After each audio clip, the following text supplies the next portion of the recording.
La fille danse librement sur la glace. Elle jette un coup d'œil vers les profondeurs de la glace, et croise le regard d'un cadavre pâle. Elle s'arrête de patiner, effrayée. L'inertie la fait tomber. La glace se brise. La fille tombe rapidement dans le lac glacé. Le cadavre sous la glace semble prendre vie. Il s'enroule fermement autour de la fille. L'histoire commence il y a 30 ans. L'aube apparaît. Une faible lumière matinale perce les nuages, illuminant toute la surface du lac. Une unité composée de forces spéciales arrive ici en bateau. Ils encerclent le lac, car un fugitif y réside.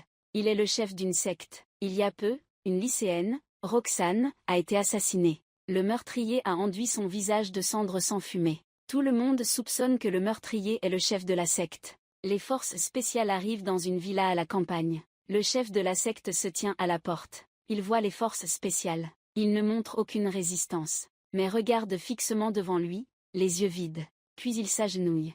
Ensuite, une grande quantité de sang jaillit de sa bouche. Cette scène prend les forces spéciales par surprise. Ils installent le chef de la secte. Nous sommes de retour dans la villa. Il y a des cadavres partout. Ce qui est encore plus étrange, c'est que sur chaque visage, il y a une sorte d'enzyme sans fumée. Le portrait du gourou suspendu dans la maison ajoute une touche de mystère à l'atmosphère. Cette affaire a finalement été classée sans suite. La police a choisi de garder le secret. Jusqu'à 30 ans plus tard, personne ne sait vraiment ce qui s'est passé. Avec le temps qui passe, les gens ont peu à peu oublié cette affaire. Seul un homme continue de l'enquêter avec acharnement.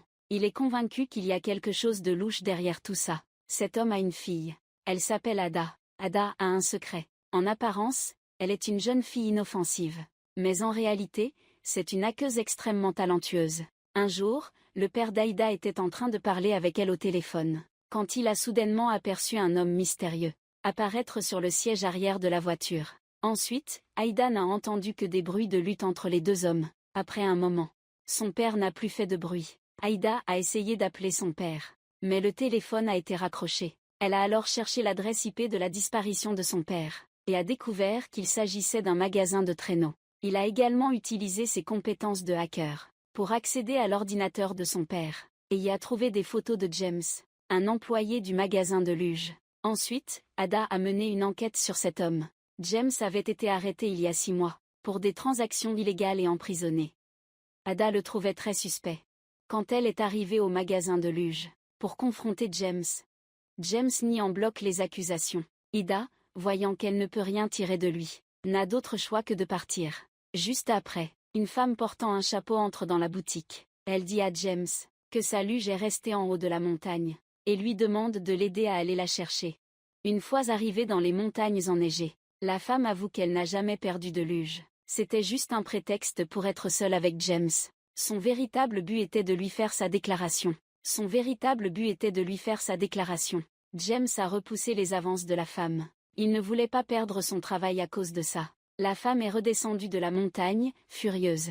Elle se plaignait de l'insensibilité de James, sans se douter qu'elle était déjà surveillée. Quelques pas plus loin, elle a été kidnappée et jetée dans une grotte. Puis un mystérieux individu a attrapé la femme par derrière, et a étalé Wu-Yang-Mei sur le visage de la femme. De l'autre côté, Ada, après avoir interrogé sans succès, a recommencé à chercher de nouveaux indices. Il a découvert une clé cachée dans l'album photo de son père. Alors, il a pris une photo de cette clé, et l'a téléchargée sur un forum utilisé par les hackers, essayant de mobiliser la force des internautes pour percer le secret de la clé. C'est un inconnu qui l'a appelé. Un étranger a ordonné à Ada d'emmener James à l'hôpital psychiatrique. Le lendemain, James se reposait chez lui. La policière Sophia lui rendit soudainement visite. Elle lui demanda où se trouvait la femme au chapeau la veille.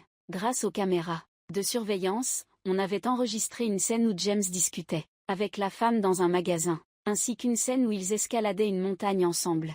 De plus, James avait déjà un casier judiciaire. C'est pourquoi Sophia soupçonne James d'être le meurtrier. James ne peut pas se défendre. Il est sur le point d'être emmené par la police. Ada est apparu. Il a dit à Sophia qu'il pouvait prouver l'innocence de James. Il a vu James se séparer d'une femme hier soir. Cela prouve que James ne l'a pas kidnappé. La certitude d'Ada vient du fait qu'il n'a pas quitté les lieux hier. Mais il a continué à suivre James et la femme. Les deux sont montés dans la voiture. Ada a demandé à James de l'accompagner à l'hôpital psychiatrique. C'était un ordre du gourou de la secte. Voyant que James ne voulait pas y aller, Ada a dû l'hypnotiser. Sophia, qui avait laissé partir James, pensait qu'il y avait quelque chose de louche. Alors elle a pris les chiens policiers. Il a décidé d'aller explorer la montagne. Il a rapidement trouvé l'entrée ensevelie sous la neige. Cela ressemblait à un accès vers une mine abandonnée. Il a levé la tête. Il a vu 2 personnes debout au loin. Elles portaient des combinaisons de protection jaune. Puis toute la montagne a commencé à trembler violemment. Quand tout est redevenu calme, les 2 personnes avaient disparu. Le temps a passé longtemps. James, qui était sous hypnose, s'est réveillé. Il a ignoré les véhicules en mouvement et a commencé à se rebeller. La lutte intense a failli faire perdre à Ada le contrôle du volant. La voiture a glissé sur la route enneigée et a failli tomber dans le ravin, causant leur mort. Voyant que la force ne fonctionnait pas, Ada a joué la carte émotionnelle. James a pensé qu'il risquait d'être considéré comme complice, se défendre devant la police. Tout de suite adouci, il a donc accepté d'aller à l'hôpital psychiatrique. Les 2 sont arrivés à destination en un rien de temps. Ada a pris son téléphone et a montré une photo de son père au gourou de la secte, en lui demandant s'il connaissait le gourou.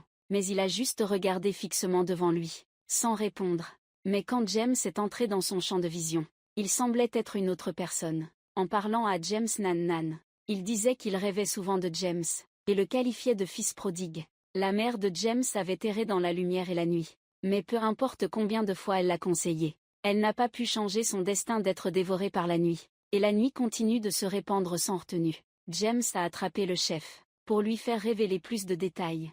Mais le maître resta figé, refusant de prononcer un mot de plus. James quitta l'hôpital psychiatrique, tout en se remémorant son enfance. Une nuit, le jeune James se réveilla en sursaut, et découvrit qu'il était entouré de flammes ardentes. Il se mit à chercher sa mère désespérément, mais ne vit que sa mère appuyée contre la table. Elle avait cessé de respirer à jamais. Retour au présent. Une jeune fille patine sur la glace. Sous la glace, un cadavre pâle apparaît soudainement. Elle prend peur et tombe au sol. Malheureusement, elle chute dans le lac. Son petit ami filme la scène à côté. En voyant cela, il appelle immédiatement la police. La police ouvre une enquête. Le cadavre effrayant devant eux vient du magasin de luge. La femme au chapeau qui est apparue avait le côté droit du visage pâle, et le côté gauche peint en noir dessus. La police était choquée par cette méthode de crime, qui ressemblait beaucoup à un incident survenu il y a 30 ans. Le corps de la femme a été examiné par le médecin légiste, qui a finalement conclu que la cause de sa mort était la noyade. Mais en même temps, le crâne de la femme présentait des signes évidents de traumatisme, et une puce a été implantée dans son oreille. Le médecin légiste venait de retirer la puce, quand une alarme s'est déclenchée sur le corps. C'était le téléphone dans sa poche qui sonnait. Il indiquait que les données allaient être automatiquement effacées. À la fin de la barre de progression, le logo de la société Cassia est apparu sur l'écran. C'est la plus grande entreprise de la région. L'inspectrice Sophia a estimé que cette affaire était très sérieuse, et a pris la puce pour se rendre à la société Cassia.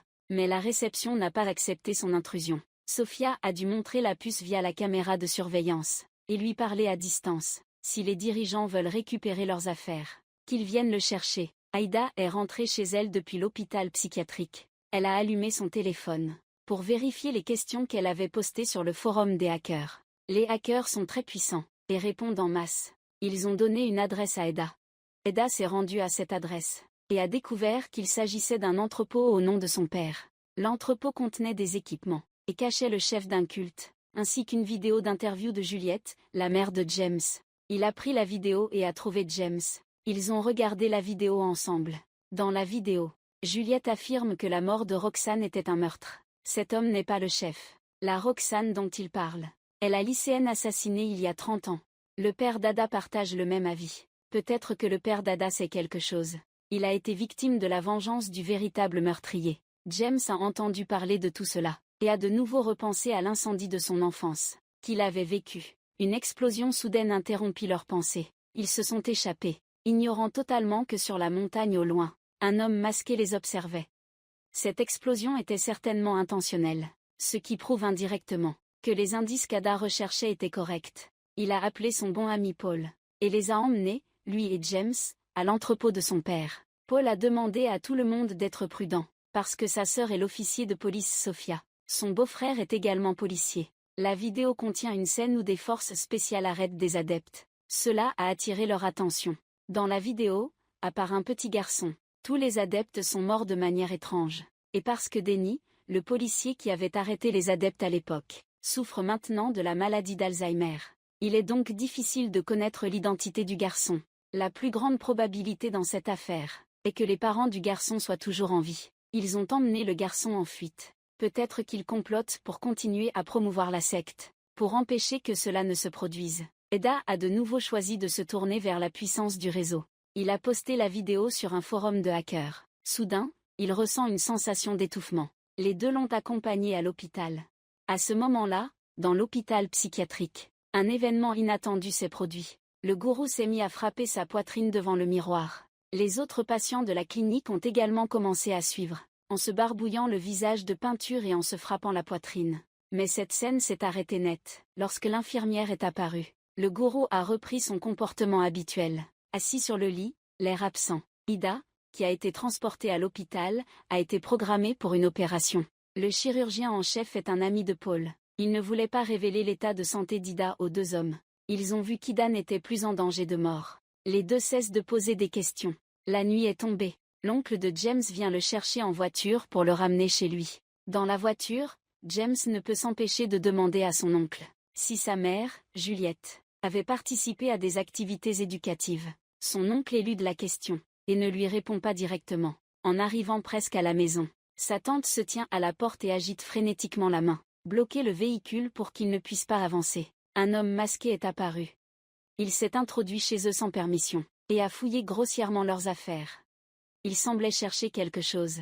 Quand James et son oncle sont entrés dans la maison, l'homme mystérieux avait déjà disparu. De l'autre côté, l'officier de police Emma a terminé sa journée d'enquête, et est rentrée chez elle. Sa mère lui demande s'il est allé à la société Cassia aujourd'hui, avec beaucoup de colère envers cette entreprise.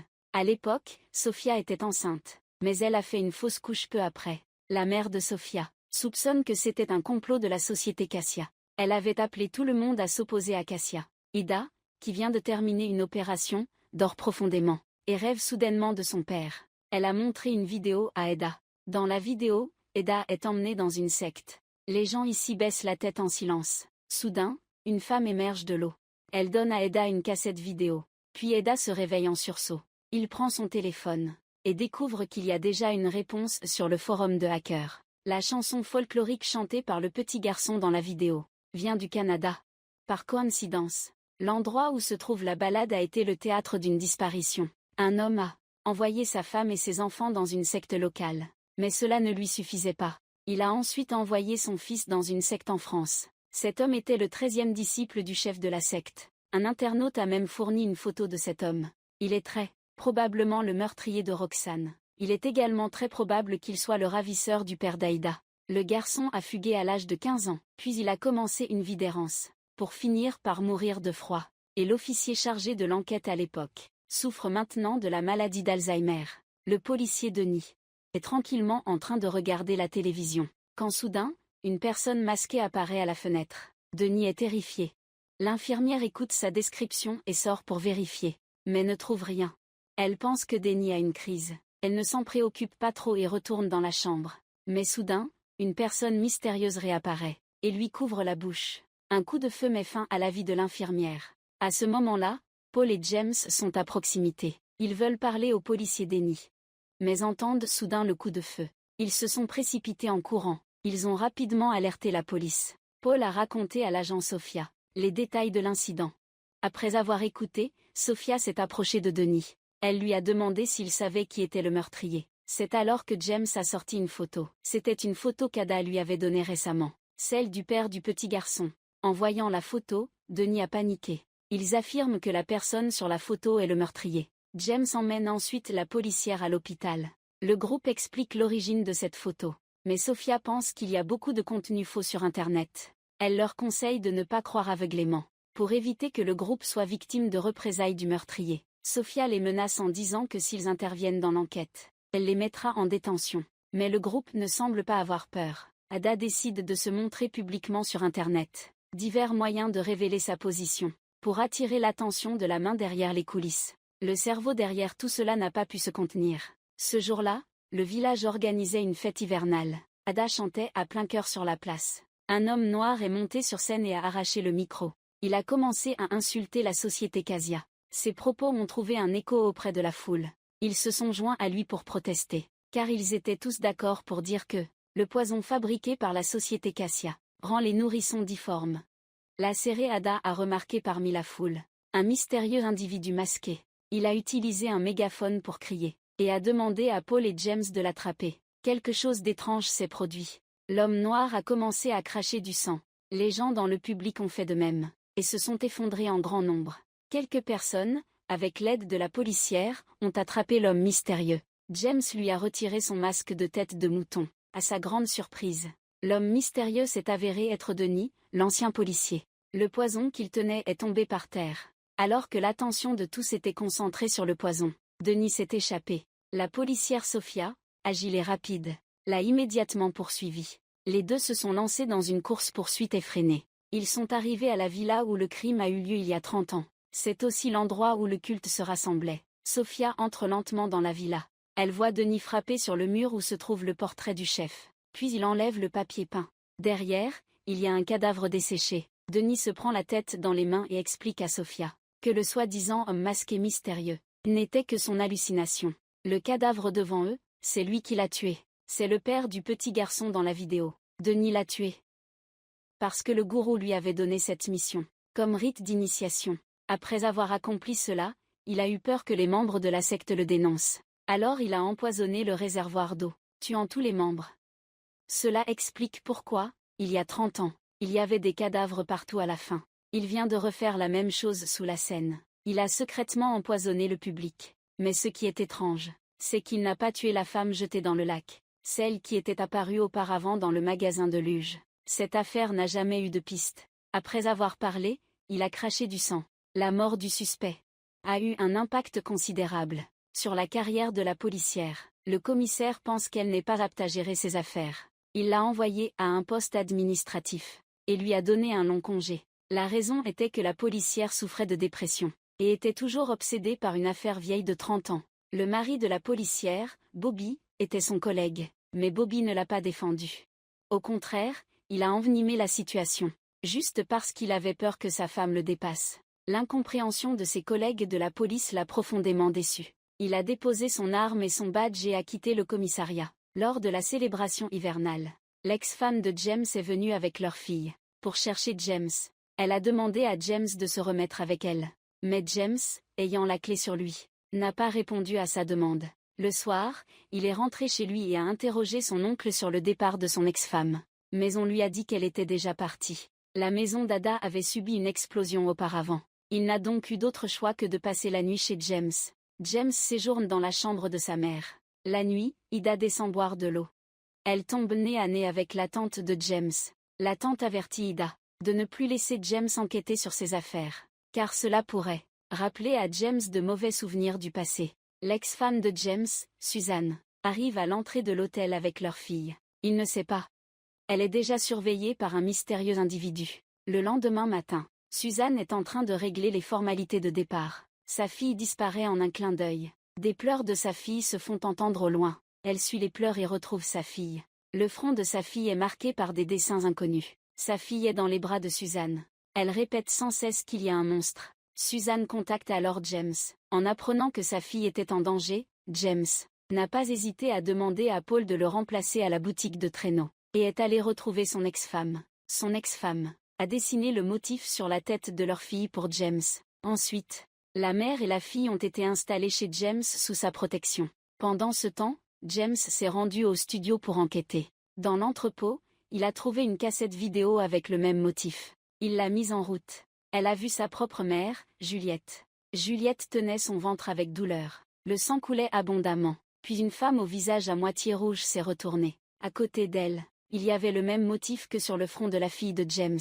De son côté, Ada ne pouvait pas fermer l'œil de la nuit. Elle est allée chez Denis pour chercher d'autres indices. Dans un placard, elle a trouvé des plans et des photos. Elle les a immédiatement publiés sur un forum de hackers. À ce moment-là, un bruit se fit entendre en bas. À sa surprise, la policière était aussi là. Ada montra les plans à la policière. La policière dit que Denis avait une autre maison. L'adresse était indiquée sur les plans. Elles se rendirent ensemble sur place. Paul, qui remplaçait au magasin de luge, rencontra des problèmes dès son premier jour. Un homme barbu entra dans le magasin. Il sortit une photo de James. Demandez à Paul où se trouve cette personne. Paul ment en affirmant qu'il ne connaît pas du tout James. Ada et la policière arrivent à l'ancienne maison de Denny. L'intérieur est couvert de poussière. Il est évident que personne n'y a vécu depuis longtemps. La policière arrache les panneaux qui bloquent la lumière. La lumière du soleil entre. Il découvre que des motifs complexes ont été gravés sur le mur. C'est alors qu'une silhouette passe furtivement devant la fenêtre. Ada la remarque avec perspicacité. Il a poursuivi avec la policière. Ils ont vu un homme debout dehors. Il leur a dit qu'il était garde forestier, et leur a interdit d'aller plus loin, à cause d'une avalanche. Aïda était convaincue que cet homme était suspect, et qu'il mentait. Elle a sorti son pistolet électrique et l'a assommé. Puis elle est montée à la montagne avec la policière. James a regardé la cassette vidéo. Il a immédiatement appelé Ada. Il venait à peine de sortir de l'entrepôt, qu'il a été suivi par l'homme barbu du magasin de luge. L'homme barbu s'apprêtait à tuer James, quand George, le mari de la policière, est arrivé, et a emmené James au poste de police. Car il pensait que James était le meurtrier de la femme retrouvée dans le lac. Mais peu importe ses interrogatoires, il ne parvenait pas à obtenir les indices qu'il cherchait. Contraint, George n'a eu d'autre choix que de laisser partir James. James en a profité pour trouver au commissariat, et voler le dossier de la Dame Rouge. Après une longue marche, Ada et la policière sont finalement arrivés au sommet de la montagne, au milieu de la neige blanche. Un tank jaune se détachait nettement. Les deux femmes se sont précipitées pour enquêter. Mais à leur grande surprise, la tente contenait des cadavres de chèvres. L'odeur des cadavres était très étrange. Les deux furent soudain pris de vertige. Leurs membres affaiblis, ils s'effondrèrent au sol. Ensuite, plusieurs personnes en tenue de protection les emmenèrent. Paul et James n'en savaient rien. Ils étaient en route pour chercher la femme écarlate. Mais l'homme barbu les suivait de près. Il percuta l'arrière de leur voiture. Paul fut contraint de s'arrêter. Mais l'homme barbu n'avait pas l'intention de les épargner. Il a poussé leur voiture dans le ravin. Bien que la voiture soit détruite, ils ne sont pas blessés. L'homme barbu les poursuit. Il sort son pistolet pour les éliminer. Heureusement, il court très vite. En un rien de temps, il sème l'homme barbu. Heureusement, il court dans la bonne direction. Par chance, ils arrivent chez la femme au lotus rouge. Ils ouvrent la porte et entrent dans la maison. Ils découvrent qu'Ada est allongée sur le lit. Le père disparu depuis longtemps. Paul et James soutiennent le père d'Ada, prêt à quitter cet endroit. Mais la femme en rouge apparaît. Elle tient une longue lance pointée sur Paul. Puis un coup de feu retentit. C'est l'homme barbu qui vient d'arriver qui est touché. Elle prend aussi l'arme de l'homme barbu. James veut lui poser des questions sur sa fille, mais elle a été jetée à terre par un coup de coude de la Dame Rouge. Il s'est relevé. Il a demandé pourquoi la Dame Rouge avait blessé sa mère, Juliette. La Dame Rouge a nié cette accusation. Elle a affirmé qu'elle ne l'avait pas blessée. Pour prouver ses dires, elle a montré la cicatrice sur sa paume. Il s'avère que Juliette avait perdu la raison à l'époque. Après s'être accidentellement blessée au ventre, elle était devenue folle. Ramasse les éclats de verre et attaque la Dame Rouge. Le père d'Ada ne l'a pas kidnappée. Il l'a simplement trouvée dans la montagne, et l'a recueillie chez lui. Quant à la fille de James, c'est bien lui qui a dessiné le motif. Mais c'était pour protéger sa petite fille. La policière enlevée est confuse. Elle semble avoir été placée sur un chariot. Elle fait de son mieux pour voir clairement le chariot. L'homme dans la voiture découvre qu'il ressemble au garçon sur la cassette vidéo. Après un moment de confusion, il reprend ses esprits. Mais il se rend compte qu'il est assis tranquillement dans la voiture. Il est un peu incrédule. Était-ce un rêve, tout ce qui s'est passé avant? La policière regarde le siège passager vide. Elle grimpe à nouveau la montagne. Tous les paysages ici. Et une série d'empreintes de pas. Tout prouve la véracité de ce qu'ils viennent de vivre. Il trouva rapidement Ada au sommet de la montagne. Tous deux supposèrent qu'ils avaient été emmenés par des personnes en combinaison de protection. Ils avaient subi une intervention chirurgicale, puis avaient été ramenés. À cet instant, il était possible qu'un dispositif ait été implanté en eux. Une bonne nouvelle arriva. Ada reçut la nouvelle que son père était vivant. Il a emmené la policière directement à l'hôpital. Son père était allongé sur le lit d'hôpital, plongé dans le coma. James et Ada ont commencé à parler de sa mère, Juliette. Tout ce qu'elle avait fait faisait partie des rituels exigés par la secte. James pensait que c'était peut-être sa propre mère qui avait causé toute cette tragédie. Ada a réconforté James en disant que Juliette avait peut-être ses raisons pour agir ainsi. À cet instant, dans l'asile psychiatrique, le gourou commence à frapper à nouveau sa poitrine. Une infirmière tente de l'arrêter, mais elle est anesthésiée par un autre patient. La policière est rentrée chez elle. Elle a vérifié les informations sur le garçon de la cassette. Les données indiquent que le garçon est mort, mais elle est convaincue qu'il est encore en vie. Elle soupçonne également dénie d'avoir déclaré publiquement que le garçon était mort. En réalité, ils l'ont adopté. Tous les cas survenus dans la petite ville pointent vers la société Cassia. Il pense que s'il trouve ce garçon, il pourra résoudre cette énigme. Mais ses déductions ne sont pas approuvées par son mari George. Il pense juste que la policière est en train de délirer. Le lendemain, James est allé au cimetière rendre visite à sa mère. Derrière la tombe de sa mère, il y a une statue de nonne noire. Il y avait des inscriptions dessus. C'était écrit Nora. Je t'en supplie, laisse-moi tranquille. Ida a attendu toute la nuit, mais son père ne s'est pas réveillé. Alors elle a commencé à fouiller dans le sac de son père. Elle y a trouvé un ordinateur. La policière emmène les enfants à l'école. Aujourd'hui, l'école organise une visite. La destination est une mine de charbon anthracite. La directrice de l'école est la mère de la policière. La policière arrive chez sa mère et constate que sa mère n'est pas là. Elle commence alors à feuilleter les dossiers. Elle découvre que la société Cassia fait souvent des expériences sur les enfants. Une photo attire son attention. Sur la photo, il y a un médecin. Par coïncidence, c'est l'ami de Paul.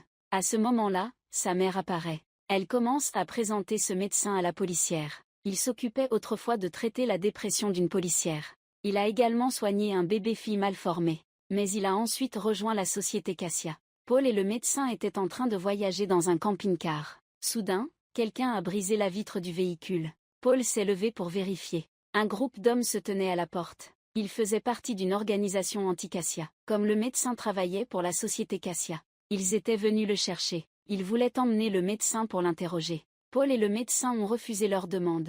Une bagarre a éclaté entre eux. La policière est arrivée sur les lieux à temps. Elle a emmené le médecin, et elle a interrogé sur l'affaire de la société Cassia. L'endroit où il se trouve a une pureté très élevée d'enzymes sans fumée, ce qui le rend très célèbre.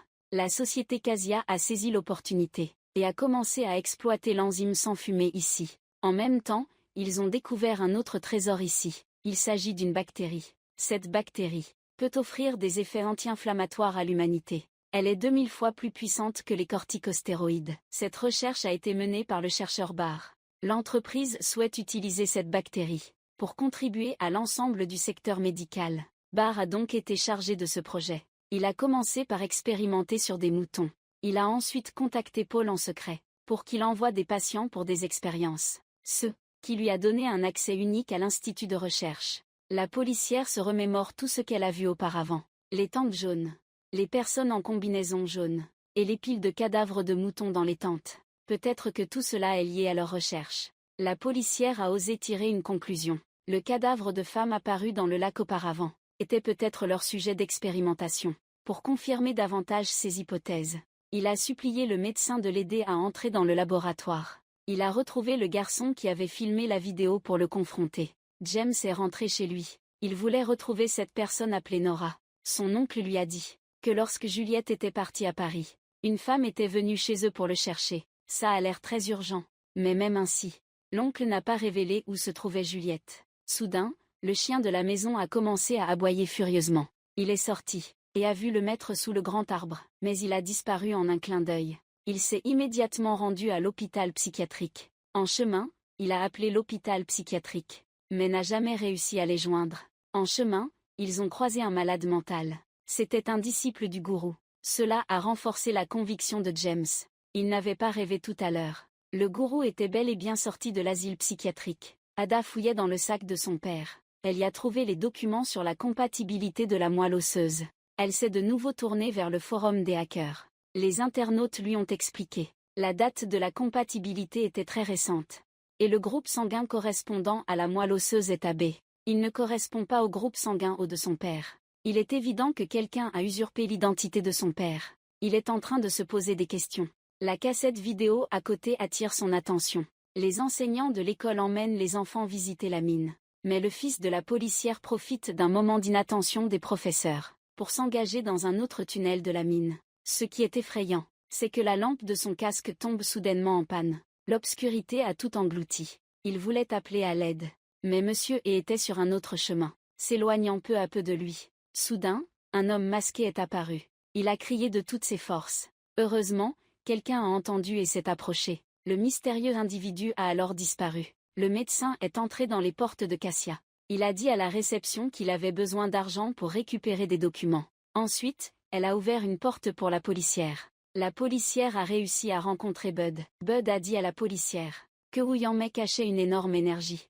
Le garçon de la cassette, Bailey, faisait un discours à ce moment-là. Quelqu'un lui a dit que le docteur avait permis à la policière de pénétrer dans le laboratoire. Alors Bailey est retourné à son bureau. Il a nié avoir tué la femme du lac. Le microchip dans le corps de la femme n'avait aucune utilité réelle. Pour l'instant, c'est juste pour détecter les signes vitaux. Une femme est entrée et les a interrompus. Elle a informé Bailey que la mine énergétique était attaquée par un objet inconnu.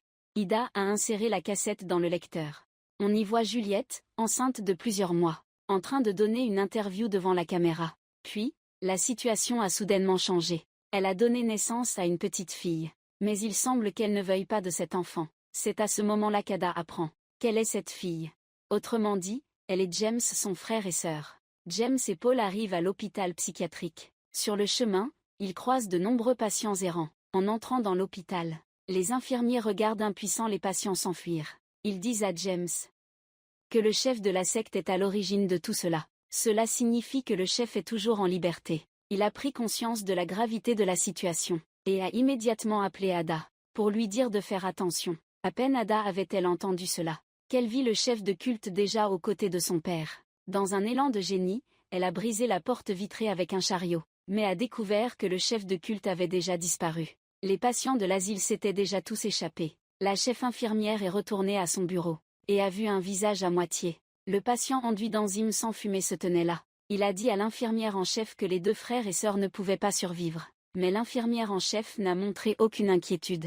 Elle a pris l'initiative et a mis fin à la vie du patient. Puis elle a lâché une phrase, elle était la véritable croyance. À l'époque, Juliette a accouché pendant une interview. Elle ne voulait pas de cette fille. Alors le père d'Aïda l'a emmenée. Cette fille, c'était Aïda. Et ce jour-là, pour simplifier les choses, le père d'Aïda a donné les clés au gardien. Mais il ne s'attendait pas à ce que, par curiosité, le gardien utilise les clés pour ouvrir la porte de l'atelier. Il a fouillé dans les documents du père d'Aïda, et a aperçu une photo du maître. Il s'est rendu compte qu'il était tombé amoureux du maître. Quelques années plus tard, le gardien a changé de métier et est devenu infirmier. Il a rencontré le maître, et l'a accompagné pendant des décennies. Voici l'actuelle infirmière en chef. James a rencontré Ada, lorsqu'il a appris qu'ils étaient frères et sœurs. Il a ressenti des émotions mitigées. À ce moment précis, le père d'Ada s'est enfin réveillé. James l'a appris et est allé demander les détails de l'événement. Le père d'Ada a avoué qu'il avait caché cette vérité à Ada,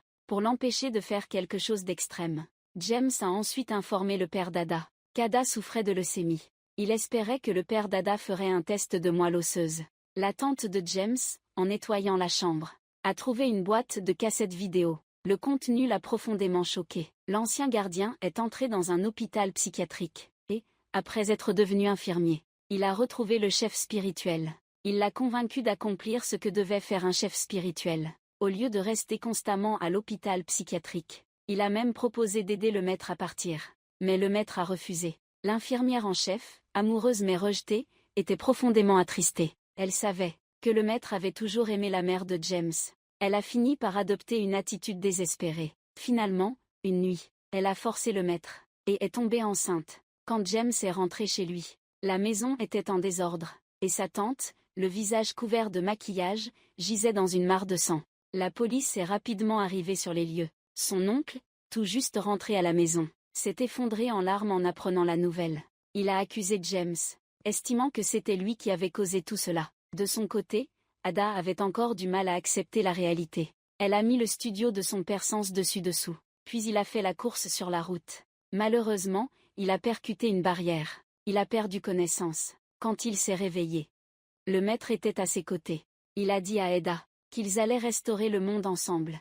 James, qui avait été chassé de chez lui, est allé au poste de police. Il s'est souvenu du nom Nora gravé sur la statue, et l'a dit aux policiers. La police n'a pas trouvé cette personne. James, sans abri, est venu chez la policière. La policière lui a partagé ses découvertes. Une créature mystérieuse a attaqué dans la mine. La femme retrouvée dans le lac était encore en vie. James s'était séparé d'elle près de la mine. Les disparitions des années passées. Les gens se perdaient souvent dans cette zone, et les employés de la mine de la société Cassia ont été attaqués ici. Cela ne pouvait que faire douter la policière qu'un tueur en série vivait dans la mine. À ce moment-là, Le mari de la policière, George, est revenu, et a dit à la policière que leur fils Bailey, après avoir visité la mine, se souvenait souvent de la silhouette qu'il avait vue à l'intérieur. Ainsi, il y a peu de temps, il est parti à l'aventure avec ses amis. Il était déjà tard dans la nuit, et l'intérieur de la mine était encore plus terrifiant et sinistre. Ainsi, seul Bailey s'est précipité. À l'intérieur, il n'a pas vu cet homme, mais il a trouvé un collier. Dessus était gravé le nom de la fille de James. C'est alors que James a appris que son ex-femme avait eu un accident tragique, et que sa fille avait disparu. Ada a refusé la demande du chef. Furieux et humilié, le chef a violemment poussé Ada du pont, mais il ne pouvait pas s'y résoudre. Il a attrapé Ada, et l'a tirée du bord de la mort. Avant qu'Ada ne puisse se calmer, le maître lui a dit que l'instigateur ne voulait pas sa vie. Il voulait vraiment tuer James.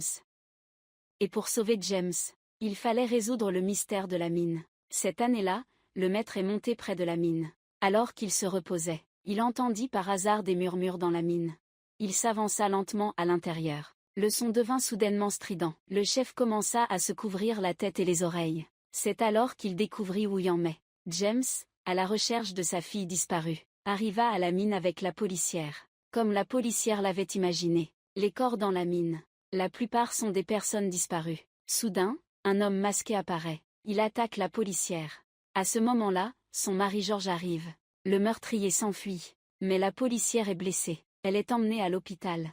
James est désespéré de sauver sa fille. Il continue à explorer la mine, sans se douter que le meurtrier n'est pas loin. Paul rend visite au médecin chez lui. La mère du médecin est également présente. Elle est l'ancienne infirmière en chef de l'hôpital psychiatrique. À l'époque, l'infirmière en chef avait forcé le gourou à la mettre enceinte. Elle a donné naissance à 2 enfants. L'un est médecin, l'autre est une fille. À table, l'infirmière en chef affirme que ses enfants sont destinés à accomplir de grandes choses. Contrairement à Paul, qui ressemble à un chômeur, cela mettait Paul très mal à l'aise. Il a rapidement terminé son repas, et voulait quitter les lieux immédiatement. Juste en sortant de la porte, il a entendu un bruit venant de la cave. Il s'est dirigé vers le bruit, et a vu une cassette vidéo en train de jouer dans la cave. C'était une vidéo du gourou. À côté, il y avait un carnet posé, rempli des dévotions de l'infirmière en chef envers le gourou. Après avoir accouché, l'infirmière en chef a élevé seule ses enfants. Elle voyait Paul comme un symbole de lumière, porteur d'une grande mission. Il jouissait de la liberté de mouvement. Quant à sa fille, elle était le symbole de l'obscurité, et devait être enfermée dans la cave. Mais l'infirmière en chef n'était pas satisfaite. Elle envoya ensuite sa fille dans une mine. Paul, suivant les souhaits de sa mère, devint médecin, a sauvé de nombreuses vies. Mais la fille a été détruite par sa mère, devenue une tueuse en série. Mais l'infirmière en chef ne se sent pas coupable. Elle pense que cela maintient juste l'équilibre. Paul, après avoir vu tout cela, n'avait qu'un mot en tête, stupéfait. Avant qu'il ne puisse réagir, le médecin a été appelé par la mère, et a tiré sur lui. En raison de sa confiance excessive en son fils, l'infirmière en chef a demandé au médecin de s'occuper des funérailles de Paul. Mais leur longue amitié a empêché le médecin de le faire. Il a emmené Paul à l'hôpital, où il a rencontré une policière venue se faire soigner. Le médecin lui a alors raconté tout cela. L'infirmière en chef n'a jamais permis au médecin d'entrer dans la mine. C'est là que se trouvait sa fille aînée. Et si le personnel de l'institut a été attaqué, c'est probablement parce que il est entré dans la vie de la fille aînée. Dans la mine, James s'est réveillé. Sa fille était allongée à ses côtés. James est l'enfant de Juliette. C'est pourquoi l'infirmière en chef voulait éliminer lui et sa fille. Ainsi, l'enfant de l'infirmière en chef deviendrait l'héritier du maître. À ce moment-là, le maître est arrivé dans la mine. Il a doucement guidé la fille aînée de l'infirmière en chef, lui conseillant de tourner la page. Mais l'infirmière en chef n'a pas été convaincue. Elle a ordonné à sa fille aînée, à l'exception du chef. À ce moment-là, une foule s'était rassemblée devant les portes de la société Cassia. Ils faisaient tous partie du groupe anti-Cassia. Tous étaient convaincus que le massacre dans la mine avait été causé par la société Cassia. La policière est arrivée sur les lieux en voiture, et a vu Barr tenir une caisse d'explosifs dans ses mains, tentant de trouver une paix éternelle. La policière a convaincu Bud de déposer les explosifs, pour sauver les vies dans la mine. Bud a été persuadé, car il s'est soudain souvenu de lui-même enfant. Il était ce petit garçon autrefois, forcé dès son jeune âge à rejoindre la secte, sans que personne ne veuille lui venir en aide. Pour éviter que la douleur de l'époque ne se répète, il a décidé de tendre la main, et a donc déposé les explosifs. Mais Fan est entré en trombe. Les membres de l'organisation Cassia sont déraisonnables. Il a tiré sur Bud. Par inadvertance, il a heurté le détonateur des explosifs. Les explosifs ont explosé à ce moment-là. Heureusement, personne n'a été gravement blessé. Ils sont sortis du laboratoire antitubant. La police est revenue dans la mine pour enquêter. Ils ont découvert que l'infirmière en chef et sa fille aînée étaient mortes. Mais les autres ont survécu. Le médecin a été emprisonné. Tout semble s'être terminé parfaitement. Mais en réalité, Roxane, Juliette et la tante sont mortes. Et cela reste irrésolu. Ce n'est pas l'infirmière en chef qui les a tués. D'un autre côté, James et Ada ont une compatibilité de moelle osseuse. Ada peut enfin être libérée de la souffrance de la leucémie. Mais elle n'a pas reconnu James comme son frère. Il n'arrive toujours pas à oublier son père, même s'il n'est pas son père biologique. Ce jour-là, James lui a envoyé un message, pour lui dire que le chef n'était pas son père biologique. L'oncle ne reproche plus rien à James, il a laissé tomber ses rancunes, et a ramené James à la maison. Ce soir-là, la brebis de la famille a eu des complications lors de l'agnelage. L'oncle a alors sorti un vieux vêtement, et l'a donné à James pour qu'il le porte. Les deux aident une brebis à mettre bas. L'oncle donne au petit agneau le nom de petit James. De retour dans sa chambre, James voit la cassette vidéo sur la table. C'était celle que sa tante écoutait avant de mourir. Il découvre que Roxane était autrefois amie avec Juliette. Un jour, elle a découvert un secret sur le frère de Juliette, qui est aussi l'oncle de James. Elle en a parlé à Juliette, mais Juliette ne voulait pas l'écouter.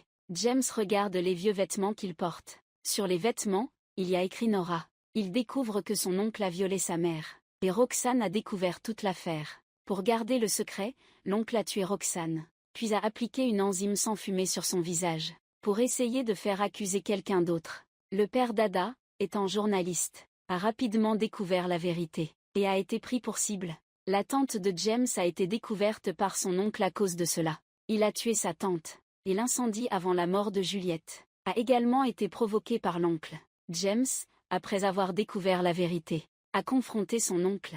Furieux, il a saisi un fusil de chasse et l'a frappé avec, mais il n'a pas pu se résoudre à le tuer. C'est alors que Ada est également arrivée sur les lieux. Le bruit du fusil tombant au sol symbolise le lâcher-prise du passé, et le début d'une nouvelle vie. Un homme accompli, en une nuit, a perdu ses deux possessions les plus précieuses, une belle épouse et une carrière florissante.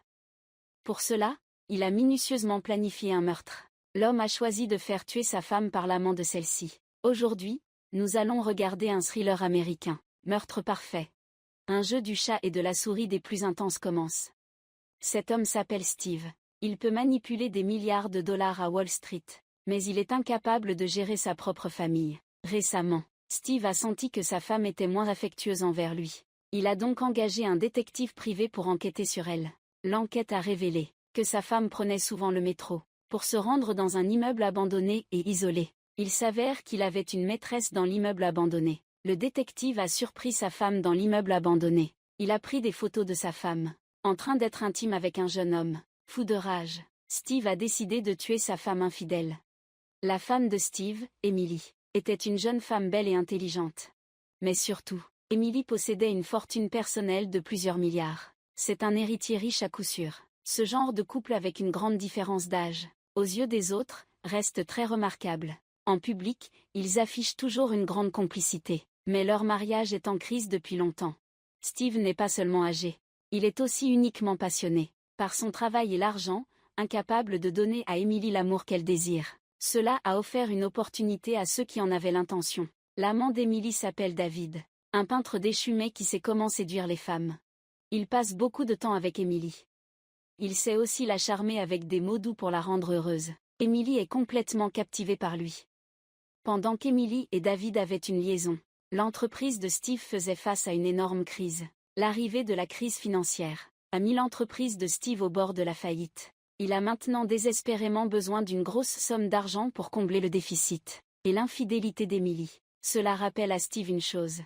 Lorsqu'il a épousé Emily, ils n'ont pas signé de contrat prénuptial. Si Emily mourait, la grande fortune qu'elle laisse appartiendrait à Steve. Steve a alors rapidement planifié un meurtre parfait, attendant d'hériter de la grande fortune d'Emily, et l'exécutant du plan de meurtre. C'est David, l'amant d'Emily. Pourquoi Steve a-t-il osé demander à David de l'aider à tuer quelqu'un? Il s'avère qu'il avait enquêté sur David en secret. Il a découvert que David était un véritable escroc sentimental. Ce type s'appelle en réalité Winston.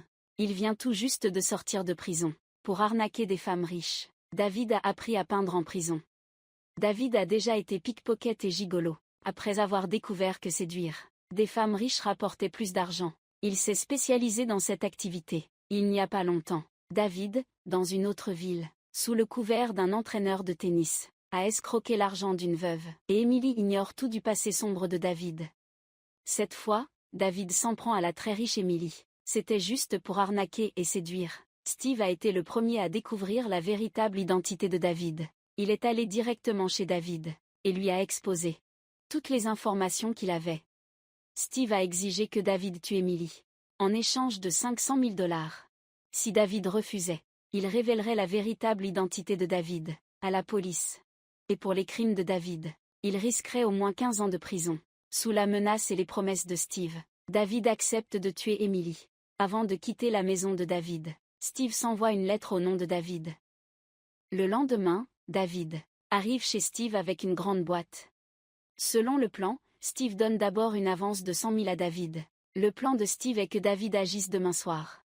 Demain soir, Steve participera à une partie de cartes. À ce moment-là, David devra éviter les caméras de surveillance. Il devra entrer dans le bâtiment pendant que Steve sera sorti. Pour s'assurer que le plan se déroule sans accroc, Steve trouvera une occasion de récupérer à l'avance la clé d'Emily. Puis, il placera la clé dans une boîte en porcelaine, accrochée à l'escalier de la sortie de secours. À ce moment-là, Emily sera dans la salle de bain. David utilisera la clé pour entrer, pour ne pas déranger Emily.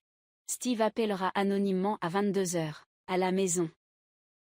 Emily entendra la sonnerie du téléphone, et sortira pour répondre. Quand David verra Emily répondre, il pourra agir, pour faire passer le meurtre pour un cambriolage. David doit frapper Emily avec une casserole de la cuisine. Tuez-la. Après avoir tué Emily, David prendra quelques bijoux dans la chambre. Avant de partir, il cassera la serrure avec des outils. Puis il remettra la clé dans la boîte en porcelaine. Steve s'occupera du reste en revenant de sa partie de cartes. Il remettra la clé sur le porte-clés d'Emily. Une fois que ce sera fait, Steve paiera les 400 000 € restants à David. Steve et David. Pendant qu'ils planifiaient comment tuer Emily, Emily se plaignait à ses amis au bar. En fait, concernant sa liaison avec David, Emily se sentait très coupable envers Steve. Mais elle ne pouvait vraiment plus vivre avec Steve. Elle se préparait à lui avouer la vérité. Le lendemain matin, Steve ne lui a pas donné l'occasion de se confesser. Tout se déroulait comme prévu. Il était assis à la table de jeu, attendant que l'horloge sonne 10 h. À 10 h, Steve a d'abord appelé l'entreprise avec son téléphone portable. Puis il a sorti un autre téléphone, et a composé le numéro de la maison. Emily est sortie de la salle de bain pour répondre. Mais Steve a activé le mode silencieux. Il est resté muet, écoutant la voix d'Emily au téléphone. Pendant ce temps, un homme masqué se trouvait dans un coin du salon. Il s'approche discrètement derrière Emily, alors qu'Emily est complètement sans défense. Il renverse Emily au sol. Il lui serre le cou et la plaque sur la table, prêt à la tuer avec une poêle. Il est évident qu'Emily est en mauvaise posture, à ce moment crucial. Emily cherche frénétiquement sur la table. Elle trouve un objet tranchant, et elle lui planta violemment le couteau dans le cou de l'homme masqué. L'homme masqué s'effondra immédiatement, perdant une quantité de sang considérable. Emily, après avoir tué l'homme masqué en se défendant, s'évanouit à cause de la lutte intense. Steve, en entendant le silence au téléphone, crut que le plan avait réussi. Il continua donc à jouer aux cartes jusqu'à 23 h. Ce n'est qu'à ce moment-là qu'il décida de rentrer chez lui pour régler les conséquences. Sur le chemin du retour, Steve jette le téléphone portable qui a appelé la maison. Après être rentré chez lui, Steve a entendu du bruit venant de la chambre. Puis il a vu des traces de sang collées sur le mur. Il a senti que quelque chose n'allait pas. En entrant dans la chambre, il a vu Emily couverte de sang, très agitée, en train d'appeler la police. En voyant cela, Steve a immédiatement compris. Le plan de meurtre avait échoué. Il s'est précipité dans le salon et a trouvé des gants en caoutchouc. Puis, avec des gants et des outils en main, il a forcé la serrure de la porte. Ensuite, il a trouvé une clé sur l'homme masqué. Il a remis cette clé sur le porte-clés d'Emily. Après avoir fait tout cela, les policiers ont frappé à la porte juste à ce moment-là. Ils procédaient à un interrogatoire de routine avec Emily. À ce moment-là, Steve n'était pas aux côtés d'Emily. Il observait en marchant autour des policiers. Steve semblait beaucoup trop calme. On dirait pas quelqu'un qui a failli perdre sa femme. Cela a attiré l'attention d'un policier chauve. Et les empreintes laissées par Steve près du corps ont également éveillé les soupçons du policier chauve. Quant à l'origine des empreintes, Steve a prétendu qu'il vérifiait les signes vitaux de l'homme masqué. La réponse de Steve était irréprochable. À ce moment-là, les autres agents ont retiré le masque de l'homme masqué. À la surprise de Steve, sous le masque se trouvait un visage inconnu. Il s'avère que David n'osait pas non plus tuer Emily. Il a payé quelqu'un d'autre pour le faire.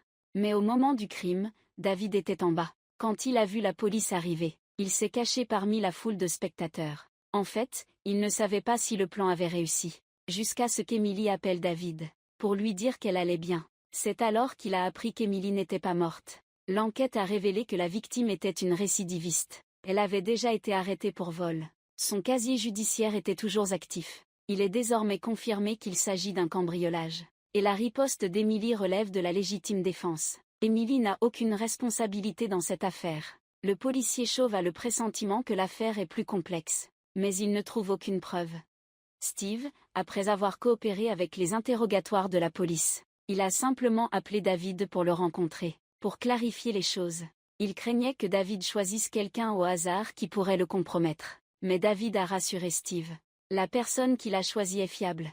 Et puis, cette personne est désormais devenue un cadavre incapable de parler. Cependant, il reste nécessaire de tuer Emily. Mais dans cette situation, ils ne peuvent plus agir. Il faut attendre le bon moment. Et Emily, qui a échappé à la mort, décide à ce moment-là de quitter Steve. Mais une autre chose étrange se produit. Quand Emily rentre chez elle, elle découvre que sa clé n'ouvre plus la porte. Le concierge lui dit que la serrure n'a pas été changée. Et la clé de secours ouvre bien la porte. Debout dans le salon, Emily regarde le téléphone et commence à se demander qui a bien pu l'appeler. Emily, échappée de justesse à la mort, se sent toujours en danger. Elle développe une peur inexplicable envers Steve. Emily profite de l'occasion pour emménager chez sa meilleure amie. Sa meilleure amie lui dit que l'argent est le plus grand motif de meurtre. Puis, sur les conseils de son amie, Emily se souvient qu'elle n'a pas signé de contrat prénuptial avec Steve. Elle soupçonne Steve de vouloir la tuer pour l'argent. Le lendemain, Emily commence à enquêter. La situation financière de l'entreprise de Steve a révélé que Steve manipulait illégalement le marché boursier. Cela a attiré l'attention des autorités de régulation du marché. De plus, l'entreprise de Steve est sur le point de faire faillite. Cela confirme les soupçons d'Emily. Emily soupçonne que l'appel de la mort interne a été passé par Steve. Emily se rend immédiatement au commissariat pour informer le policier chauve de ses soupçons. Le policier chauve partage ses idées. Mais ce soir-là, quand Emily a pris l'appel, Steve était en ligne avec l'entreprise. Bien que cette coïncidence soit un peu exagérée, cela prouve en effet que Steve n'a pas appelé Emily. La situation actuelle est qu'il n'y a aucune preuve que Steve ait engagé un tueur à gages. Cependant, le policier chauve a encore un point qu'il ne comprend pas dans l'affaire. Il a trouvé de l'argent liquide dans le sac à main de la victime. Monnaie, permis de conduire et même une carte de membre de la vidéothèque. Mais aucune trace des clés.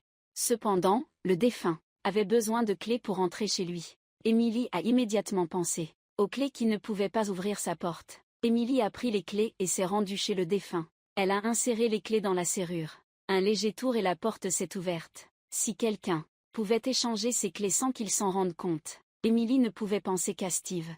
Emily est allée directement à l'entreprise pour confronter Steve. Pendant ce temps, Steve était complètement débordé. Il ne s'était pas attendu à ce que, lorsque Steve avait confié la tâche de meurtre à David, David enregistre tout le processus. Maintenant, David utilise cet enregistrement pour menacer Steve et lui demande de lui donner immédiatement les 40 000 restants. Sinon, il remettra l'enregistrement à la police, et Steve pourra goûter aux joies de la prison.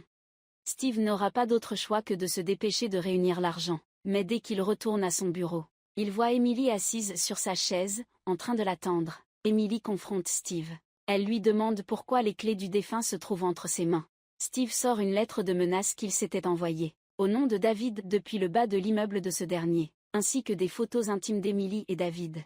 Il commence à montrer son talent pour inventer des histoires. Steve dit à Emily que David utilise ces photos pour le faire chanter et lui extorquer de l'argent. Steve, pour éviter que ce scandale ne soit révélé et ne ternisse leur réputation, a déjà donné 100 000 $ à David. Mais l'ambitieux David en veut encore plus.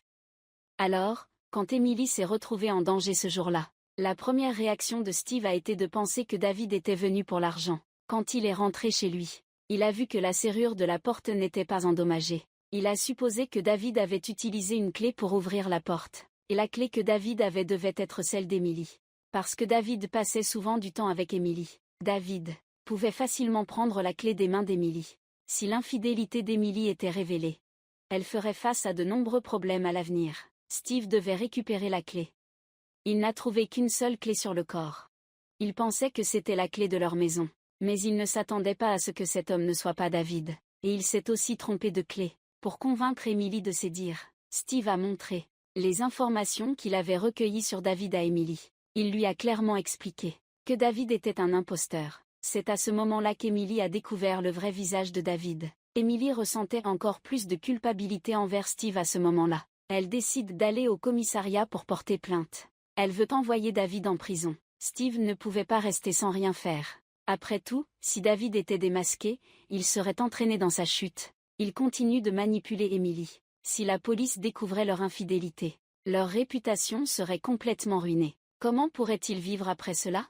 De plus, l'entreprise de Steve est déjà en crise. Si cela se découvre, l'entreprise est finie. Pour l'instant, il vaut mieux payer que d'alerter la police. Steve a réussi à convaincre Emily. Emily se souvient soudain que la bague de fiançailles est chez David. Steve dit qu'il va la récupérer. Steve arrive chez David avec 400 000 $. Mais David est introuvable. Steve remarque que la bague d'Emily et une lettre sont accrochées au mur. La lettre dit à Steve de le retrouver au parc. Soudain, le téléphone de la maison de David a sonné. C'était l'agence de voyage qui appelait pour confirmer l'itinéraire de David. David avait déjà acheté son billet de départ. Il s'avérait que David prévoyait de s'enfuir avec l'argent. À ce moment-là, Steve s'en est souvenu. Il ne comptait pas laisser David partir vivant. Steve a décidé de jouer le jeu. Il a réussi à obtenir le numéro de compartiment de David par téléphone. Quand David a reçu l'argent de la main de Steve, il a remis la cassette à Steve. Mais à ce moment-là, David ressentait une profonde inquiétude. Quand il s'est retourné pour jeter un dernier regard à Steve, il a découvert que Steve avait déjà disparu. Une alarme s'est déclenchée dans l'esprit de David.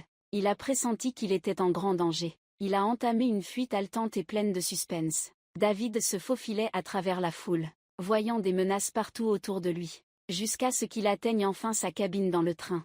Le train est sur le point de démarrer. C'est seulement à ce moment-là qu'il a poussé un soupir de soulagement. À peine assis, on frappe à la porte. David, prudent, sort son arme qu'il garde toujours sur lui. Heureusement, ce n'était que le personnel qui lui rappelait l'heure du repas. David finit par se détendre. Soudain, Steve, vêtu d'un imperméable, apparaît dans le compartiment de David. David n'a même pas eu le temps de réagir. Steve a directement porté un coup fatal à David. David, à l'agonie, a sorti un bout de papier de sa poche. C'était un bordereau d'expédition. Selon David, il avait réussi à vaincre Steve. En fait, David avait fait une copie de l'enregistrement et l'avait déjà envoyé à Emily. Steve, voyant David rendre son dernier souffle, a pris l'arme de David et s'est précipité chez lui. Malgré sa course effrénée, il est arrivé trop tard. Emily a déjà récupéré la lettre. Steve s'est préparé au pire. Heureusement, Emily s'est contentée de ramener la lettre chez elle. Elle ne l'a pas ouverte. Steve a profité d'un moment d'inattention d'Emily pour ouvrir l'enveloppe. Il a sorti la cassette audio. Il a placé l'argent, la cassette audio, et le revolver dans le coffre-fort. Il s'est rendu compte qu'Emily était entrée. Calmement, il a mis son alliance. Elle l'a passé au doigt d'Emily. Enlaçant Emily, il a dit à Emily qu'ils allaient commencer une nouvelle vie. Puis Steve est allé prendre une douche dans la salle de bain. Pendant que Steve profitait de sa douche, Emily a remarqué un sac en papier près du coffre-fort. Elle a pensé qu'elle avait vu ce sac en papier dans le bureau de Steve aujourd'hui, et s'est demandé ce qu'il contenait. Elle a fini par l'ouvrir, mais il n'y avait rien à l'intérieur. Il a supposé que Steve avait mis les choses dans le coffre-fort. Il se trouve qu'Emily connaissait déjà le code du coffre-fort. Emily a trouvé la réponse dans le coffre-fort. À ce moment-là, Steve sortait de la salle de bain après sa douche. Emily a dit à Steve qu'elle allait acheter quelque chose dehors, et lui a rappelé de changer la serrure tôt. Parce qu'il ne trouvait toujours pas la clé. Les mots d'Emily ont rappelé à Steve de retrouver la clé immédiatement. Steve regardait Emily partir. Il s'est empressé de chercher la clé dans la sortie de secours. Dans une boîte en porcelaine sur l'escalier, il a trouvé la clé sans difficulté. Il s'avère que l'homme masqué avait utilisé la clé pour ouvrir la porte, puis l'avait remise à sa place. Quand Steve est rentré chez lui avec la clé, Emily est soudain sortie de l'ombre. Emily avait trompé Steve. Elle n'était jamais sortie, mais derrière la porte, en attendant que Steve trouve la clé. Si Steve trouve la clé, cela prouvera que tout a été planifié par Steve. Steve a lancé la clé à Emily avec arrogance, et a prétendu que c'était Emily qui l'avait donnée à David. Il a aussi dit qu'il avait détruit toutes les preuves. Il a brûlé la lettre de menace, et David a été tué. Rien ne peut prouver sa culpabilité. Emily fait écouter l'enregistrement qu'elle a trouvé à Steve. Il dit furieusement à Steve que c'est fini entre eux deux. Il se retourne pour aller signaler à la police. Steve bloque fermement la porte. Ces crimes ne peuvent plus être cachés. Il veut maintenant régler le compte d'Emily lui-même. Emily ne se laisse pas faire, et donne un coup de poing à Steve. Steve la renverse au sol en retour. Steve s'apprête à frapper Emily. Mais Emily sort une arme. Elle tire directement sur Steve. Steve continue de résister. Emily finit par abattre Steve avec son arme. Tout se termine ici. Les policiers reviennent une fois de plus chez Emily. C'est encore le détective chauve. Emily, l'air désespéré, est assise sur une chaise. Elle fait écouter un enregistrement au détective chauve. Les blessures d'Emily prouvent une fois de plus qu'il s'agissait d'une légitime défense en dernier recours. Cette fin qui laisse place à l'imagination, serait-elle ce qu'on appelle des mots finis mais des idées infinies? Emily est devenue la dernière survivante. On pensait que le meurtre parfait faisait référence au plan de Steve, mais le plan de Steve était plein de failles, et la contre-attaque d'Emily semble être la plus parfaite. Peut-être qu'après avoir échappé au premier meurtre, Emily a découvert le complot de Steve. Elle a retourné la situation, et a poussé Steve et David à s'entretuer. Puis elle en a tiré profit. Clairement, à la fin, Emily avait déjà obtenu les preuves clés, mais elle n'a pas appelé la police. Quand Steve ne faisait pas attention, il a placé l'enregistrement devant Steve. Ce qui a complètement mis Steve en colère, et l'a poussé à l'attaquer. Finalement, il l'a tué sous prétexte de légitime défense. Steve a été abattu sur le champ. Dans ce combat à mort, Emily est la seule survivante du marché. Quelle est la vérité? Tout dépend de la version du vainqueur. Aujourd'hui, nous allons parler d'un film réalisé par Ryoko Nitta. Film de suspense avec Tian Aiyou-11 dans le rôle principal. Tian Aiyou-11 joue un médecin légiste engagé de l'extérieur. Elle a distribué ses cartes de visite avec son adresse email à de nombreuses personnes. Ensuite, elle a immédiatement reçu un email de défi du meurtrier. 2 femmes ont été tuées successivement. Un collègue et ami a empêché Tian Ai de sauver des vies. Un subordonné masculin qui discrimine les femmes dirigeantes. Un pervers qui aime les sous-vêtements féminins et qui est un harceleur. Un assistant en autopsie avec une étrange obsession pour les cadavres. Chaque personne qui a reçu une carte de visite est suspecte. Le scénario est serré. Il capte l'attention. L'histoire commence avec une musique étrange. De l'autoroute urbaine. On arrive dans une forêt dense. Les arbres sont luxuriants. Ils semblent pleins de vie. L'image se concentre progressivement sur un objet rouge suspendu à une branche. Un sac en tissu coloré semble emprisonner quelque chose. Qu'est-ce qui est enveloppé sous ce tissu fleuri d'un rouge éclatant? Changement de scène. L'avion atterrit. Ryoko Reiko, après avoir suivi une formation au FBI, a été invité par le chef de la police de Hokkaido à occuper le poste de médecin légiste consultant. Actuellement, les crimes au Japon deviennent de plus en plus diversifiés, et le système local d'autopsie n'est plus adapté à l'époque. Des talents comme Ryoko Reiko sont justement nécessaires. Elle rencontre la personne qui l'accueille. Elle ne s'attendait pas à ce que ce soit un ancien camarade de classe, et un chasseur de primes. Ryoko Reiko lui donne sa carte de visite, avec son adresse mail dessus. Muke s'exclame. J'ai dû me battre pendant des années dans un petit coin perdu, pour devenir chef inspecteur. Alors que Ryoko Reiko a tout eu facilement.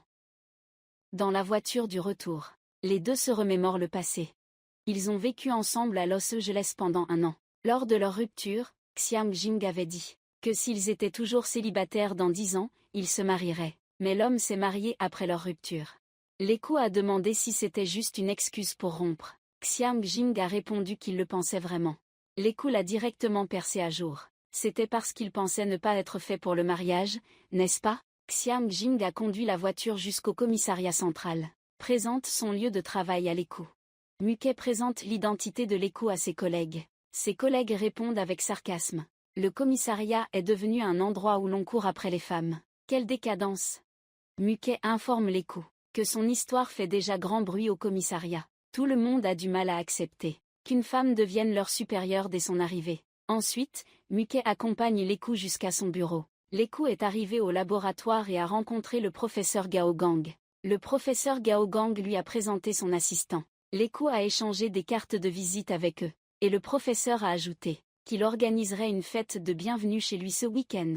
Le soir, Leku faisait des courses dans une supérette. Un homme inconnu l'a soudainement abordé et lui a demandé une carte de visite. Mike voulait refuser en disant qu'il n'en avait pas sur lui. Mais il a ouvert son portefeuille. La carte de visite brillait dans le portefeuille. À contre-cœur, il a donné la carte à l'autre personne. Le week-end venu, tout le monde s'est réuni chez le professeur Gao Gang. Pendant la conversation, tout le monde partageait l'idée que les femmes ne devraient pas attirer trop d'attention.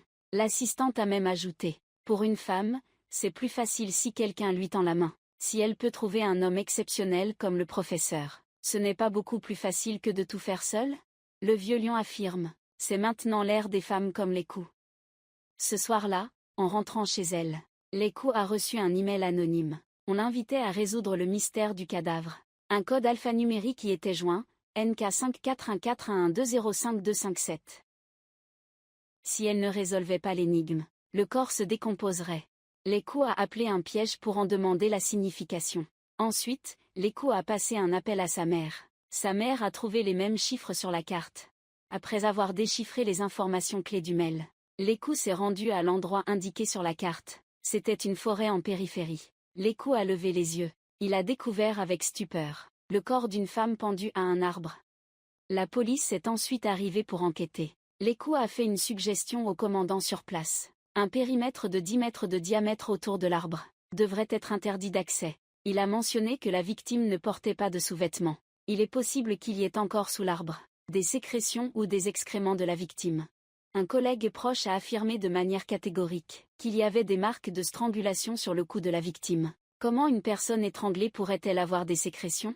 Meko a rétorqué: les préjugés sont le pire ennemi des enquêtes. Le commandant lui a dit de se contenter d'enquêter sur les corps.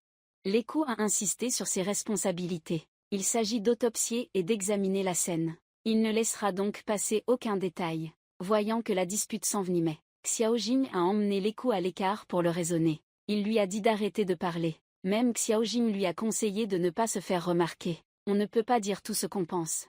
Leku était très en colère. De retour au commissariat, il commence l'autopsie. Pendant ce temps, Xiang Jing et ses collègues poursuivent leur enquête. Un collègue exprime son mécontentement envers le nouveau médecin légiste. Ils arrivent dans une salle de danse. Le propriétaire connaît la victime. Une vingtaine de jours avant le meurtre, la victime est venue à la salle de danse, espérant que le propriétaire l'embauche. Bien qu'il soit de bonne apparence, mais elle ne se souvenait pas des pas de danse. Mais le patron l'a quand même laissée s'entraîner dans la salle de danse. Mais elle a disparu soudainement après peu de temps. Personne ne sait où elle est allée. Le patron de la salle de danse pense qu'elle est peut-être devenue hôtesse, ou qu'elle a été entretenue par un homme riche. Rien de plus.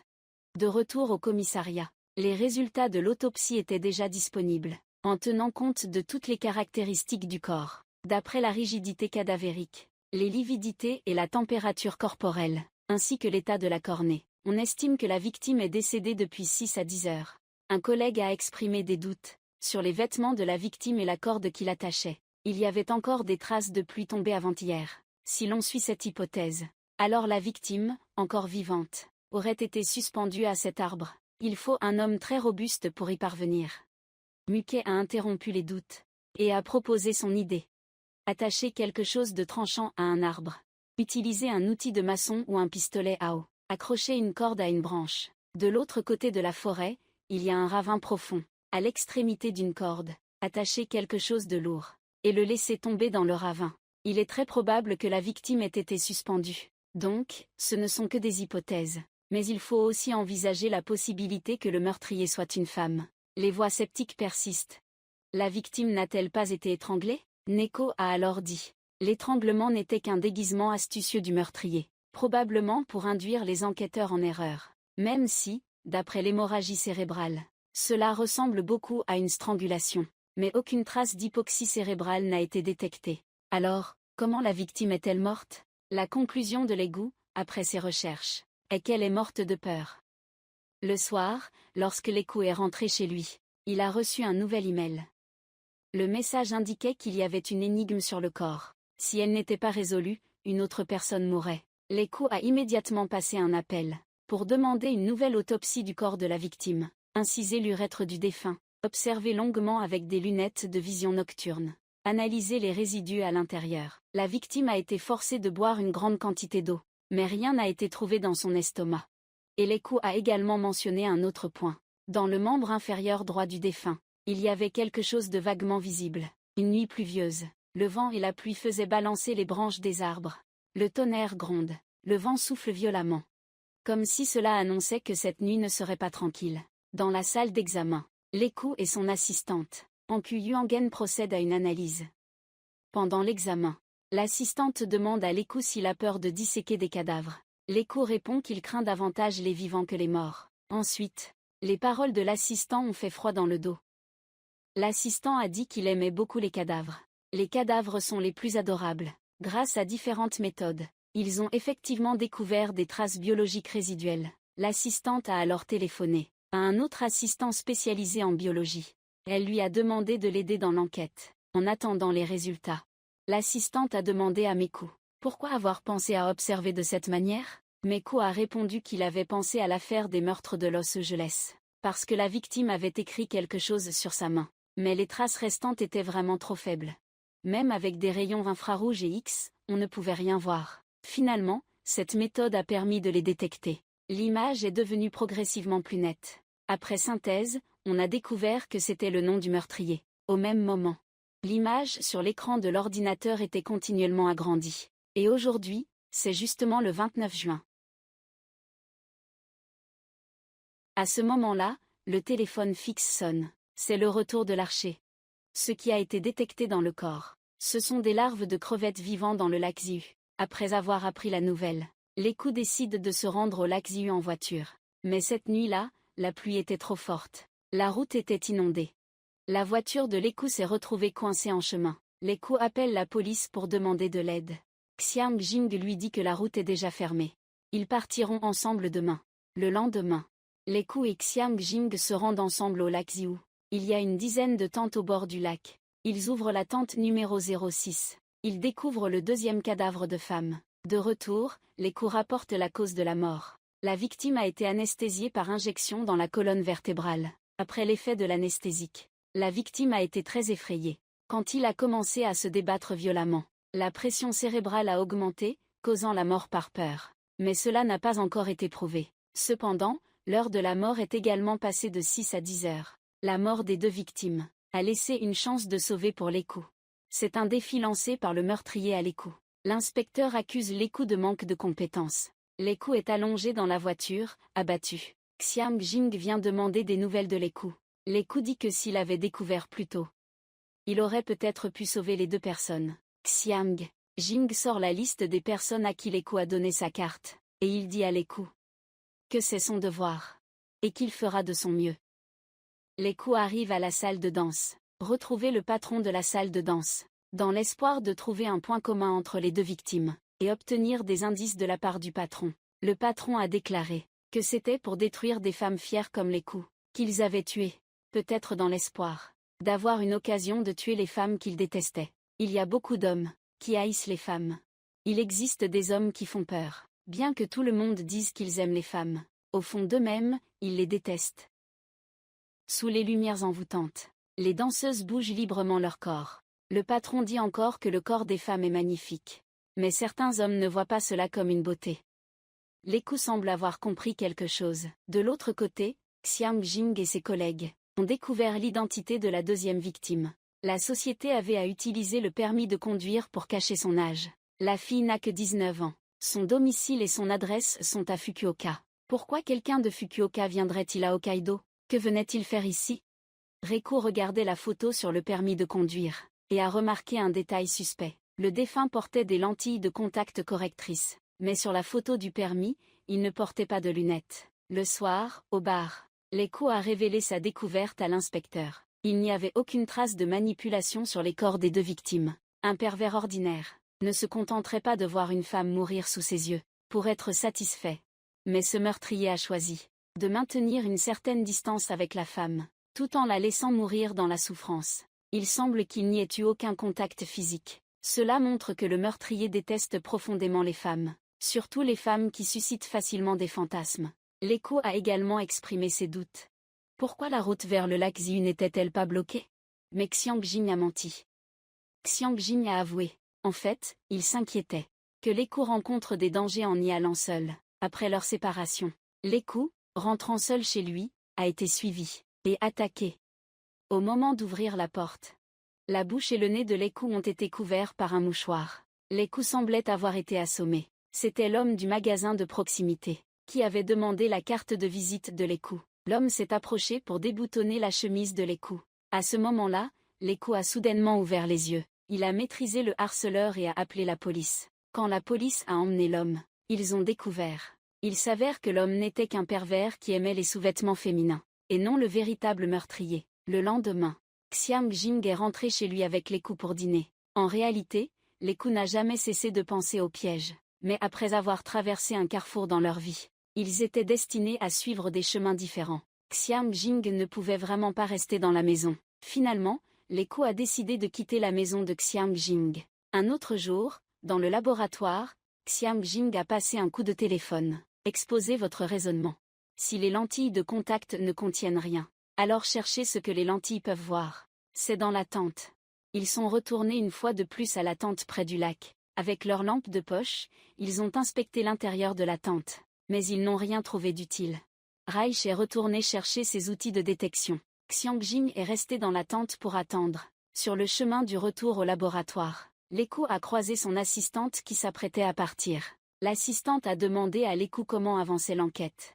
L'écho lui a honnêtement dit que le mystère était sur le point d'être résolu. En entendant cela, l'expression de l'assistante est devenue un peu rigide. Rapidement, l'assistante est partie précipitamment en voiture. Elle s'est dirigée rapidement vers le lac Ziu. Le ciel tirait progressivement le rideau de la nuit. L'assistante est arrivée au bord du lac en premier. À ce moment-là, il faisait déjà nuit. Muke n'a pas pu reconnaître la personne. Il pensait que c'était Reku. L'assistante a mis des lunettes spéciales. Elle a pris une clé à molette. Quand Reku est arrivé, il n'y avait déjà plus personne dehors. Alors Reku est entré dans la tente. Soudain, Xiang Jing est apparu avec des lunettes spéciales. Xiang Jing l'a emmené près de la voiture de l'assistante. À ce moment-là, l'assistante était déjà appuyée sur le volant. Ils ont enfin découvert le secret à l'intérieur de la tente. C'était un motif en forme de rivière. Au commissariat, ils ne pouvaient pas trouver l'endroit correspondant à la forme de la rivière. L'assistante ne disait pas un mot. Elle riait juste de manière hystérique. Après une longue recherche, ils ont enfin ciblé un endroit. L'écho a enquêté en suivant la carte photocopiée. Mais ils n'ont trouvé aucun corps. L'écho arrive au bord de la rivière. Ils ont déjà cherché partout. Sans aucun résultat. L'écho cherche Wego et appelle la police pour faire un rapport. Juste au moment où l'écho s'apprête à partir, l'écho frappe accidentellement un morceau de bois mort. Quand il baisse la tête, il découvre soudain, sous le pont, une femme est en train de cracher de la mousse. Elle est encore en vie. L'écho demande rapidement à Xiang de faire venir une ambulance et de préparer quelques médicaments. Le son classique de la course contre la montre retentit, rendant tout le monde nerveux. Dans la lutte contre les criminels, chaque seconde compte, comme si sauver une vie pouvait peut-être leur donner la victoire cette fois-ci. Neku se calme et passe en revue tout l'événement. Le criminel a utilisé la même corde pour attacher méticuleusement ces trois femmes. Il devait absolument tuer de la même manière. On peut voir que le criminel est très rigoureux et obsessionnel. Il ne se sent en sécurité qu'en suivant le même procédé. Le meurtrier n'est pas l'assistante. Ju Yuan Xiao est la personne qu'il aime. Alors, qui est réellement le criminel? Ils ont décidé de commencer par enquêter. Une affaire de meurtre d'une jeune femme non résolue à Shanghai. Le criminel a probablement déjà tué auparavant. Grâce à la technologie de synthèse informatique, la photo générée est celle du professeur Gao Gang. L'écho a retrouvé d'anciens camarades de classe de Gao Gang pour en savoir plus. Ils ont également trouvé une affaire très similaire à celle-ci. La victime était attachée dans une baignoire remplie d'eau de mer. En cas de pluie, l'eau s'accumule. Lors d'une forte pluie, la personne se noie naturellement. Les vêtements de la victime étaient tachés de sang, que l'on pense être celui du meurtrier. Mais malheureusement, aucune empreinte n'a été trouvée. Donc l'affaire a été classée sans suite. L'écho en était déjà convaincu que le meurtrier devait être le professeur Gao Gao. L'écho est allé chez le professeur Gao Gao. L'écho a évoqué spontanément l'affaire. qui s'était produite il y a 7 ans en automne. Les temps ont changé. Des affaires autrefois impossibles à résoudre pour des raisons techniques ne sont plus un problème aujourd'hui. L'écho a mentionné qu'il avait enquêté sur la femme du professeur Gao Gang. La femme du professeur Gao Gang recherche des sensations fortes. Quant au professeur Gao Gang, il est considéré comme un homme très ennuyeux. Sa femme a quitté la maison. Il s'avère que l'écho a retrouvé la femme de Gao Gang, grâce à un ancien camarade de classe de Gao Gang. Il vit maintenant près de la côte de Takashima. Plus les gens ordinaires se haïssent, plus ils veulent s'entretuer. Mais l'orgueil de Gao Gang ne lui permet pas de penser constamment à l'autre. Cependant, la haine dans son cœur ne disparaît pas. Alors, il choisit des femmes au caractère passionné, pour canaliser cette haine sans issue, en tuant d'autres femmes pour se soulager. La femme de Gao Gang a déjà dit. Gao Gang détestait déjà les femmes, même devant les enfants. Sa mère se montrait intime avec des hommes. Gao Gang a expliqué qu'il voulait à l'origine trouver une femme différente de sa mère. Il pensait que son épouse était sérieuse et digne. Peut-être qu'il n'avait pas un bon jugement. Ou peut-être que les femmes cachent leur saleté au fond de leur cœur. Il pense qu'il est aussi ce genre de personne. Naye dit qu'il veut faire la même chose, mais pour paraître parfait. Il doit cacher la saleté dans son cœur. C'est pourquoi il se sent triste maintenant. Gao Gang prend une arbalète. Mais l'écho est convaincu que le professeur ne le tuera pas, si le professeur défie l'écho. C'est aussi pour que quelqu'un découvre la vérité. Il espère que quelqu'un pourra arrêter ce qu'il fait. Quelqu'un peut voir à travers son cœur. Finalement, le professeur a abandonné ses efforts. Il a sorti une bouteille de champagne du bar avec un ton détendu, et a invité l'écho à boire un verre avec lui. Ce qu'il ne savait pas, c'est que Gao Gang avait empoisonné les 2 verres de champagne. L'assistante connaissait le mieux Gao Gang. Xiang Jing a trouvé Meng Juyuan Xiang et lui a demandé l'antidote, et finalement Meng Juyuan Xiang a cédé. À la fin de l'histoire, Ryuko Reku se réveille dans une pièce baignée de soleil. Mukei dépose un bouquet de fleurs puis s'en va. Peut-être que certains sentiments sont simplement proches sans mots. Le film et le défi par email anonyme du directeur de montage poussent naturellement et fluidement l'intrigue, présentant une histoire de suspense tendue et excitante, de manière assez complète devant le public.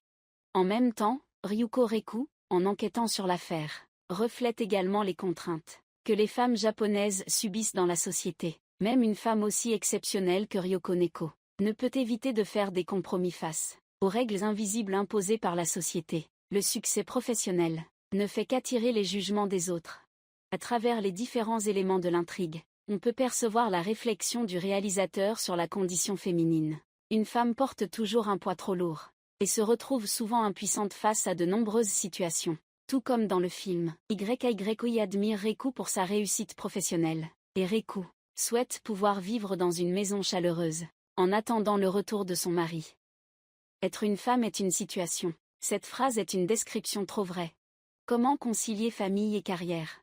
Comment voir les femmes? Jugement et poursuite de la valeur de soi. Cela reste toujours un sujet qui mérite notre réflexion. Bien, c'est tout pour l'explication d'aujourd'hui.